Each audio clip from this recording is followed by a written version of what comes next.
Fala turma do cavalo, Bentinho por aqui. Hoje vamos falar sobre flexionamento do cavalo, sobre flexionamento do cavalo.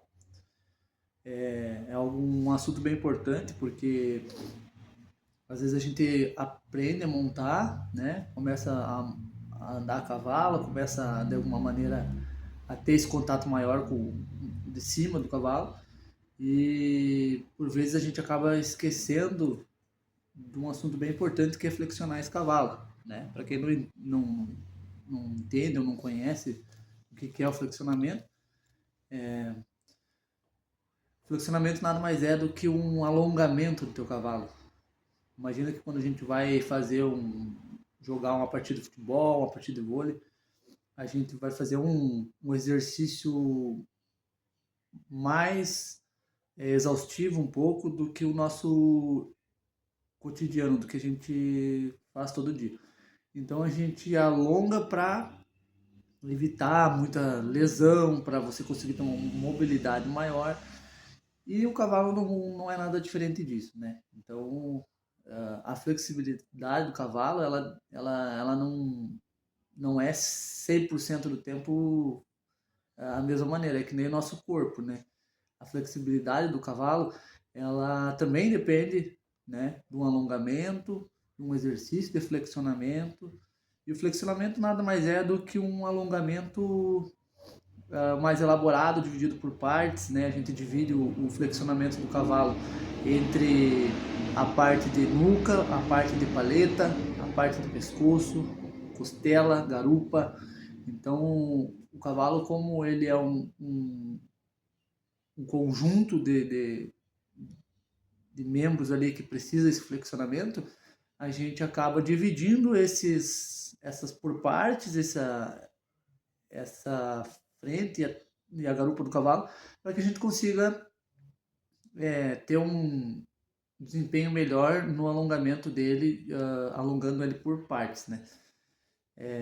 E por incrível que pareça, às vezes a gente não imagina o quanto importante é o flexionamento do cavalo, o quanto importante é para a nossa montaria e para o bem-estar do nosso cavalo flexionar ele, alongar ele antes de fazer qualquer atividade com ele, antes de seja para um laço comprido, seja para uma prova de tambor, seja para um salto, para qualquer modalidade de esporte, ou seja até mesmo para você andar no sítio, andar, porque se você parar para analisar o cavalo em um passeio no sítio, ele também vai exigir dele uma musculatura, um desempenho e um esforço dele fora do normal dele quando ele está na baia, quando ele está no piquete. Então ele vai ter que pular uma valeta, ele vai ter que desviar de um buraco, né? Você vai exigir dele um trote, um galope, talvez, vai exigir uma curva mais fechada, uma curva mais aberta. Então são milhares de informações que chegam nesse cavalo. Ele não estando flexionado, você vai ter um cavalo com desempenho não tão bom quanto ele poderia ter com você, né? Então hoje a dica vai para essa turma aí, né? Vamos falar sobre alguns pontos positivos, né?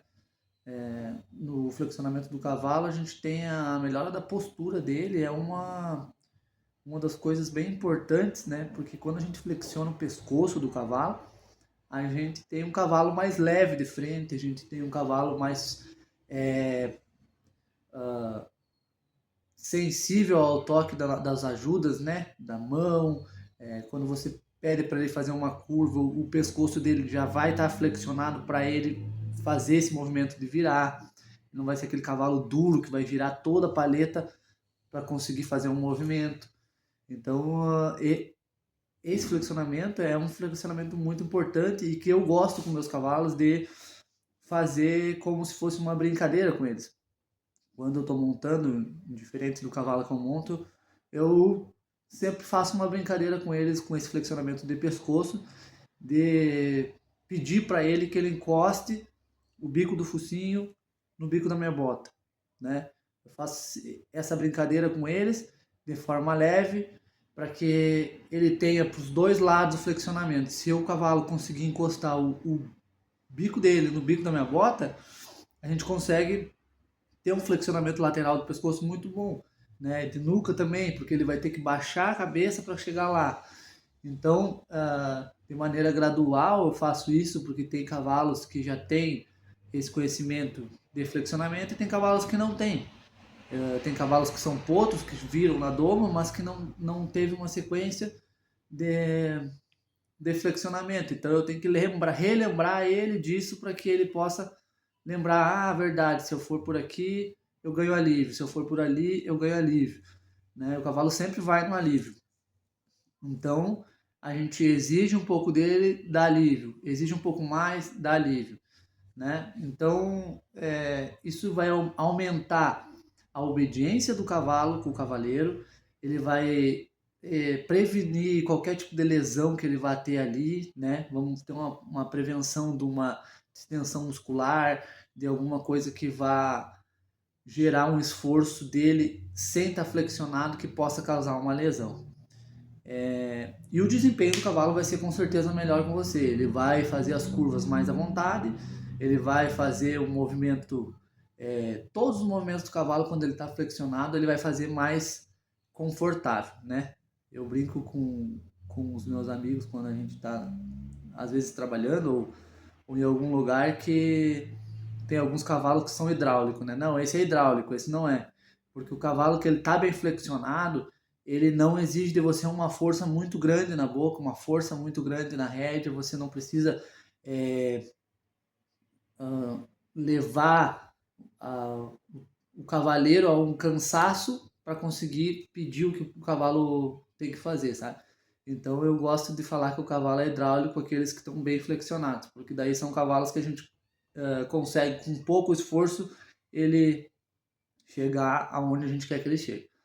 Então, assim, eu gravei de uma maneira bem simples aqui para vocês um cavalo que eu estava montando, que é um potro, né? Ele é um potro novinho, chegou há pouco tempo. E aí, isso no meu trabalho, né? Chegou há pouco tempo lá para nós e aí acabei fazendo um videozinho para conseguir demonstrar para vocês como é que funciona, como a minha brincadeira, o meu flexionamento que eu faço com eles, né? Hoje eu vou mostrar aqui só um flexionamento de pescoço, que é algo simples, né? E depois em outros vídeos eu mostro as outras partes separadamente para não ficar muito complicado de entender, beleza? Então, esse vídeo é um potro que chegou para nós e eu gosto de brincar que eu preciso do bico dele na minha bota. Ele não sabe, então eu vou com a mão leve, não tem nada de peso na mão, né? Ele cedeu um pouquinho, alivia, dá um agrado no cavalo, para ele entender que é bom quando ele dobra, né? Mão leve, pode ver a força da rédea, não é uma força extrema, puxando ou forçando a boca dele, é apenas um contato, ele alivia para ele, né? Faz um carinho, deixa ele dar uma respirada para ele entender que, tipo, quando eu dobro, eu ganho um alívio. Então eu quero o bico dele lá no bico da minha bota. Então eu vou fazendo essa brincadeira, parado mesmo com ele, eu vou cedendo. Se ele não ceder e começar a andar, que nem foi o caso desse vídeo, eu não puxei a boca dele e eu também não soquei a boca dele. Eu apenas mantive o contato para aquilo ficar incomodando ele ali. Aí levou o pescoço para frente, eu mantive o contato leve, mas com contato na boca dele. Não veio de volta, abro um pouquinho a minha rédea para cima, sentido a linha da minha cintura. Aí ele não veio, permanece no contato com ele, veio na minha bota, alivio ele, agrado. Entendeu? Pro outro lado, todo cavalo a gente faz tudo que tu faz para um lado, faz pro outro lado, para que nós tenhamos um cavalo mais próximo possível para os dois lados, né? Sempre tem um lado que o cavalo é melhor. Para esse lado esquerdo ele já veio um pouco melhor, mais rápido. Então, mão leve, contato fraco, só para ele sentir mesmo, veio, alívio. E toda vez que ele vinha onde você quer, ou mais próximo da onde você quer, alívio, né? Aos poucos vocês vão ver que ele vai fazendo um movimento melhor. Veio, alívio. Então são comandos que ele já está pegando mais rápido. Ó, já sabe que ele foi lá no meu bico, eu dou alívio para ele. Tanto que eu estou usando só 2 dedos na rédea, ele está vindo, alívio. Então é um exercício bem legal da gente fazer com os potros, com cavalos mais velhos, não tem problema. E isso vai te ajudar bastante a deixar o teu cavalo leve, vai deixar o teu cavalo livre de frente. E não esqueça nunca de agradar o teu cavalo, de agradecer ele, porque ele está ali todo o tempo se dedicando ao máximo para você. Então, quando você estiver em cima dele, também se dedique ao máximo para ele, para que possa você retribuir teu cavalo de alguma maneira, que possa você agradecer ele de alguma maneira. E essa maneira, o que o cavalo quer é o alívio, é o carinho, é estar com com o seu conjunto ali em harmonia. Beleza? Então, por hoje é isso, né? Eu trouxe esse exemplo para vocês para demonstrar um pouquinho como que eu faço com meus cavalos, como que eu costumo brincar com eles e fazer esse flexionamento para que eu tenha cavalos mais leves, cavalos mais confiantes na minha mão e para que eu tenha uma conexão maior com o meu cavalo, para que eu possa estar tranquilo que depois de eu fazer um aquecimento com ele, de eu fazer um flexionamento com ele, eu vou ter um cavalo mais ágil, mais esperto, mais leve na minha mão e que confia na minha montaria também. Tá bom? Se te ajudou de alguma maneira esse vídeo, se foi legal, se gostou da explicação, curte o vídeo, compartilha, manda com alguém que você acredite que vai gostar desse conteúdo e tamo junto. Um abraço!